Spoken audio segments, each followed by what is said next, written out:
Deep in the jungle, a lone elephant stands chained to a tree, crying out in sorrow. Rangers investigate and uncover a shocking truth that will change how you see these majestic creatures forever. A low, mournful shriek echoed through the jungle, haunting a nearby village for days. This was no ordinary sound, and its raw, sorrowful tone compelled them to investigate. They were used to the sounds of the jungle, but this one was different. What was happening? Unable to ignore the sound any longer, a group of young men armed themselves and followed the cries into the jungle. When they parted the leaves, what they saw made them freeze in their tracks. Before you read further, tell us in the comments what you think it was. Chained to a massive oak tree was a frail, wounded elephant, her ribs visible beneath her skin. Collapsed on the dusty ground, she barely moved, while flies swarmed her open wounds. The jungle was a harsh place, and most living things only cared for their stomachs. Judging by the shine from the metallic chains, humans had been here, the villagers could tell, and they had done something incredibly heartless. "Call the rangers," one of the young men whispered urgently. Without hesitation, the younger man sprinted through the jungle, not stopping to catch his breath until he reached the rangers' station. Gasping for air, he shouted, "Elephant!" while miming its distress, his urgency leaving no room for doubt. The rangers acted quickly. One of them, Amara, jumped into a silver vehicle with the boy even before the others could find their shoes and hats. She was in a simple pair of shorts and a thick jacket, but she didn't spare any thought for herself. She sped down the uneven roads and through the thick foliage of the jungle until she arrived at the clearing. Her heart sank when she saw and heard the elephant, but she felt immense relief to discover that it was still alive. She jumped down from the vehicle, and with deliberate calmness, her boots crunching the dried grasses and undergrowth, she made her way past the observing villagers to where the groaning elephant lay.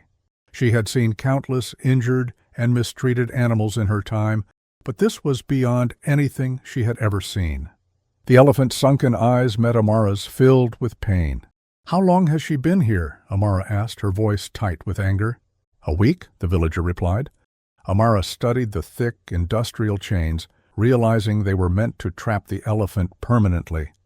Amara crouched low, noticing the churned soil and streaks of blood on the tree, evidence of the elephant's prolonged suffering. Those wounds would become the first clues to the elephant's mystery. "But what do you think has happened to the elephant? Who do you think did this?" "Who could do this?" Amara murmured. Her mind worked fast as she tried to piece together the clues. It was then she noticed something glinting in the underbrush a few feet away. What was it? Amara stretched her hands and picked it up. It was a rusted steel collar. You know, the type used on dogs. But this one was quite large, and its edges were sharp and stained with dried blood. Amara's fingers tightened around it as a chill ran through her. "Poachers," she growled. The villagers exchanged uneasy glances.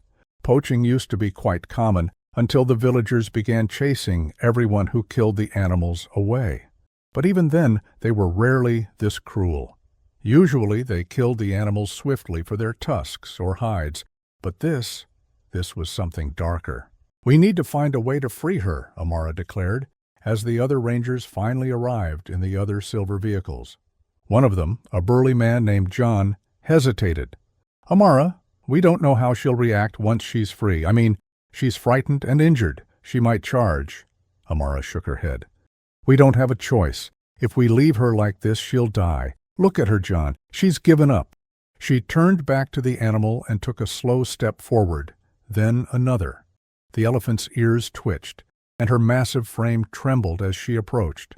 "It's okay," Amara murmured with a soft voice. "We're here to help you." The elephant let out a low, guttural rumble, but she did not raise an alarm. Encouraged, Amara lowered herself to the ground to make her presence less imposing. "Bring the bolt cutters," she called over her shoulder to John and the other men. John walked away quickly and returned with the tools, assisted by another ranger. The elephant's dark eyes followed them, and her body seemed to stiffen. Amara raised a hand to halt them. "Easy," Amara whispered, as Maya's trembling frame stilled slightly. She's asking for help. We have to listen." One of the other rangers approached them and stretched out a pack to Amara. Inside was a canteen of water and a bundle of fresh bananas. The villagers murmured among themselves as they realized she was going to take the bull by the horns and try to feed the terrified elephant. Amara shifted slowly to the animal, whispering soothing words with each move she made. When she was close enough, she extended her hands towards the elephant's mouth. It was a miracle that she managed to keep her hand steady despite the adrenaline in her veins. The elephant hesitated slowly before beginning to lick up the offering. "Go on," she urged Amara gently. "They're for you." The elephant barely chewed before swallowing, her dark eyes never leaving Amara's face. "That's it," Amara murmured, inching closer. "You're safe." "She's trusting you," John whispered. It took minutes that felt like hours, but the elephant's posture began to shift. The tension in her shoulders eased too, and her ears no longer pinned back in alarm. Amara used the moment to offer water from the canteen. She poured it into a shallow bowl and pushed it toward the animal. The elephant drank greedily, her limp tongue dipping repeatedly into the container. "Keep talking to her," John advised, and Amara nodded. "You're going to be okay. No more chains. No more pain." But as she spoke, she reached for the bolt cutters. The villagers watched in silence, their collective breath held as she approached the chains. The elephant noticed the change and stiffened slightly, but she did not pull away. The stench from the open wounds danced into her nose, and her stomach churned, but she struggled not to let her disgust show. Instead, she placed the cutters around the first link and applied pressure, until everyone in the clearing heard the satisfying snap as the chain gave way. Maya flinched, but did nothing more. Encouraged, Amara moved to the next chain, then the next, until all that remained were the rusted bits lying in the dirt. When the last chain fell, the elephant went quiet for a moment, as if it could not believe the chain was gone. Then it let out a low moan. "You're free," Amara said softly. Behind her the villagers broke into applause, and their earlier fear was now replaced with awe. Amara stepped back, but the elephant's trunk brushed against her arm in what felt like thanks. "We have to help her up," John pointed out. "We need to get her to the sanctuary." Amara nodded. The team worked quickly. They fed her some more to make her stronger, and even ordered a truck. But as they loaded her into the flatbed truck, Amara noticed something on her side. It was a faded mark, almost barely visible with all the grime on her. She leaned closer, and her heart sunk as she recognized it. What do you think she saw? The elephant had been branded. "What is it?" John asked, noticing Amara's wide eyes. When Amara couldn't speak, he came closer to see for himself. His jaw tightened the second he saw the mark. "Unbelievable," he muttered. Amara didn't respond. Her gaze moved instead to the elephant's legs. It was mapped with deep scars that seemed to come from prolonged restraint. This animal had definitely suffered tremendously. Starvation, too, had carved itself into her frame, and her ribs were as pronounced as the wide wound in her belly. As the truck began its journey toward the ranger's sanctuary, Amara sat in the passenger seat, her mind racing. She could not shake the feeling that there was more to the elephant's story. Something darker and more complex had happened. The brand was a second clue, but it wasn't enough. Who had chained her here? And why? Amara turned to John, her resolve hardening. "We need to find out who did this. If they've done it to her, they'll do it to others." As the truck rumbled toward the sanctuary, Amara sat quietly, her mind racing with questions. The brand and scars painted a harrowing picture of Maya's past. And when they arrived at the sanctuary, a haven of sprawling green trees, Maya's wary eyes told the story of a creature still struggling to trust. Amara opened the back of the truck, but she recoiled, which seemed like an unconscious reaction. "It's okay," Amara whispered. But of course the elephant had no way of knowing the woman meant no harm. "Can I call you Bernice?" Amara asked.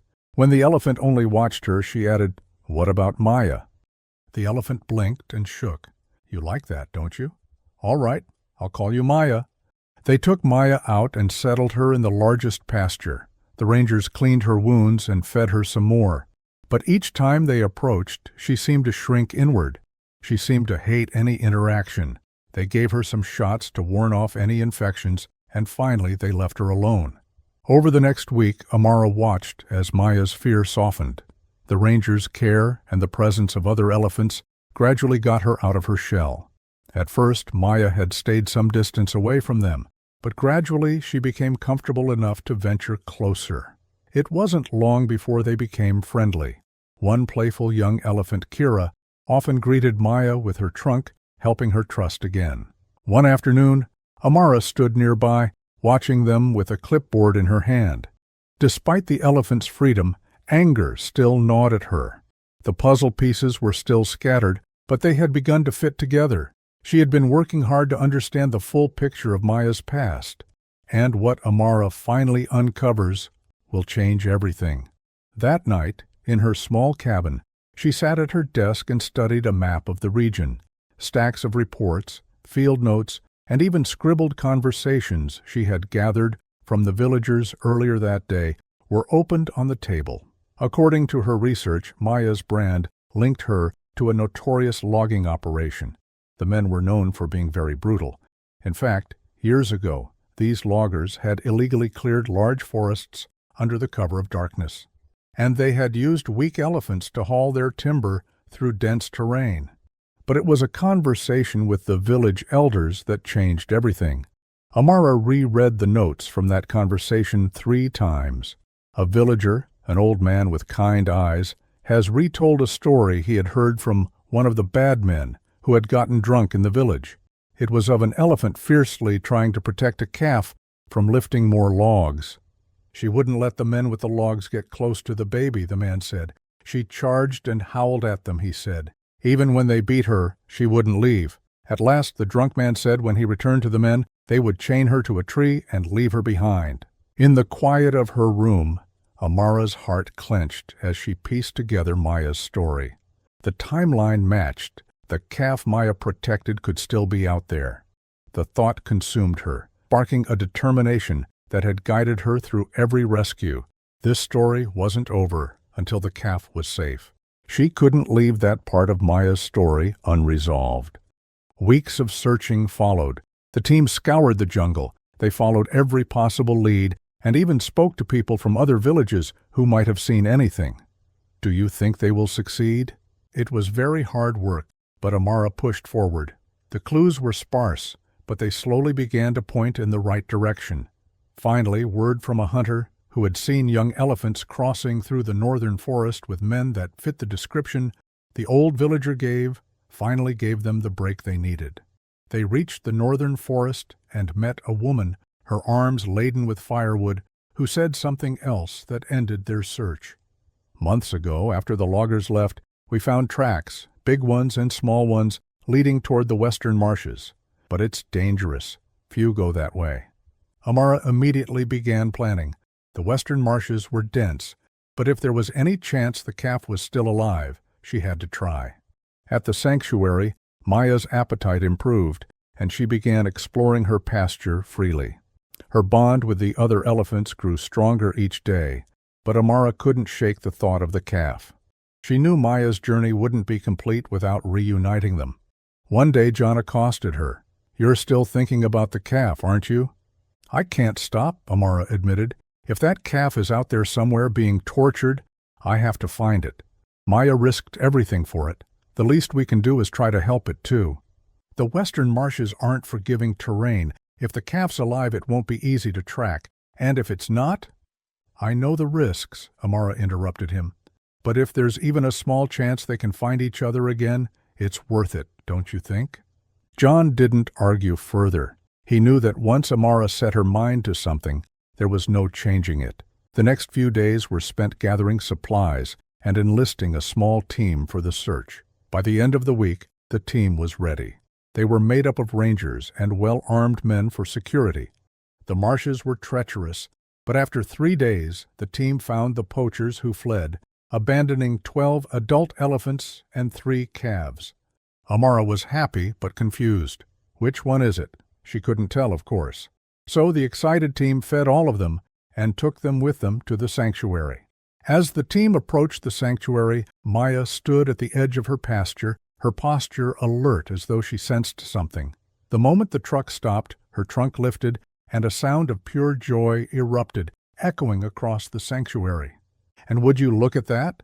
An adolescent elephant responded in a higher pitch. The two elephants moved toward each other with a speed that belied their size, closing the distance in seconds. Maya reached out with her trunk and gently touched the calf's face to confirm she was real. The calf responded by pressing against Maya's side, her smaller frame fitting perfectly into the curve of Maya's body. The reunion was electric. Maya's nurturing behaviors kicked in immediately.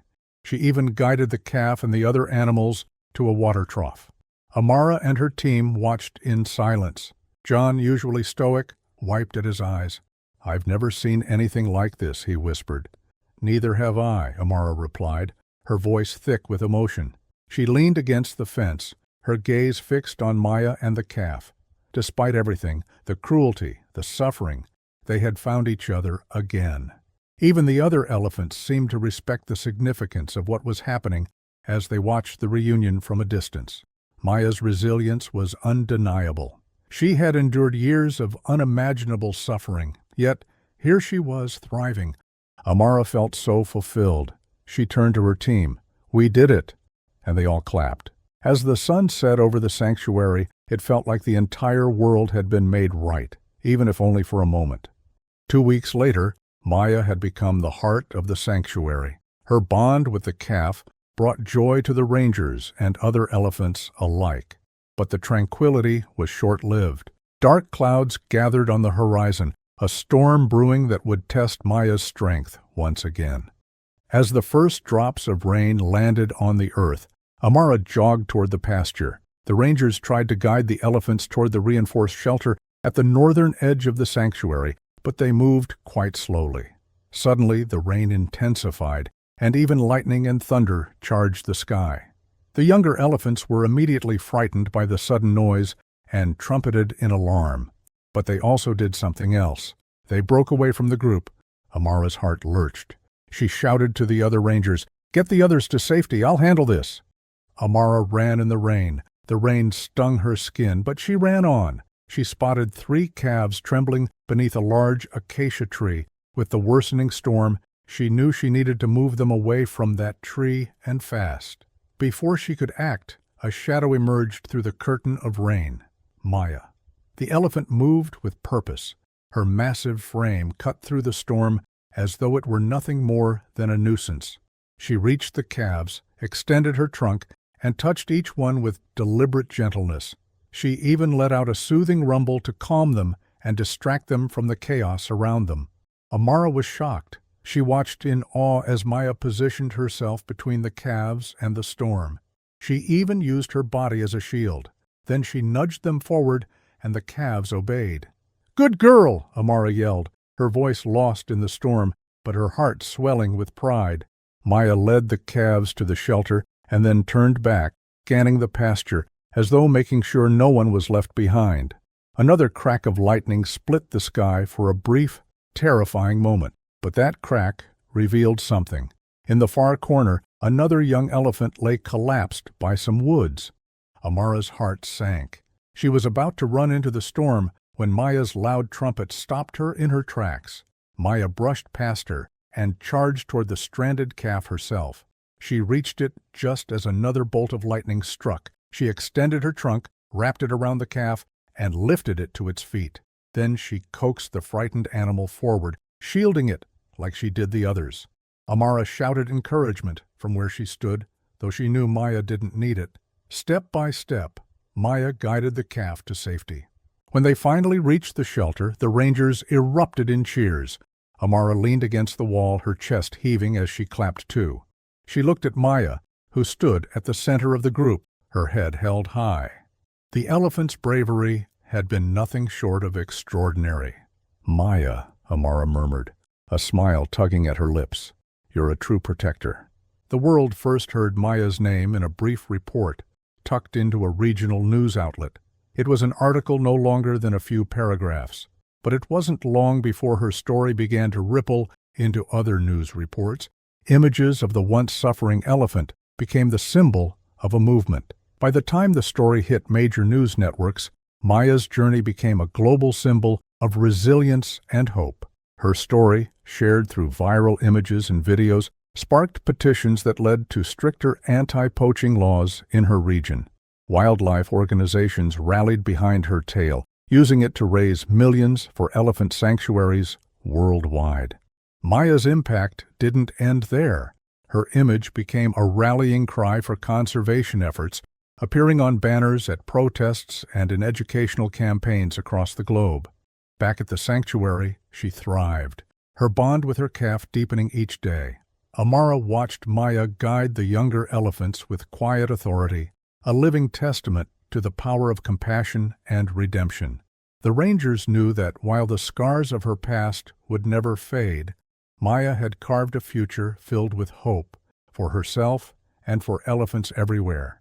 Maya herself remained unaware of the attention. She enjoyed her new environment, and her relationship with Amara deepened. What an incredible story of strength! This story is proof that Mother Earth always rewards the resilient and strong, and that when compassion triumphs over cruelty, nature and humanity thrive. If you think this story portrayed hope and moved you, stay tuned for our next tale.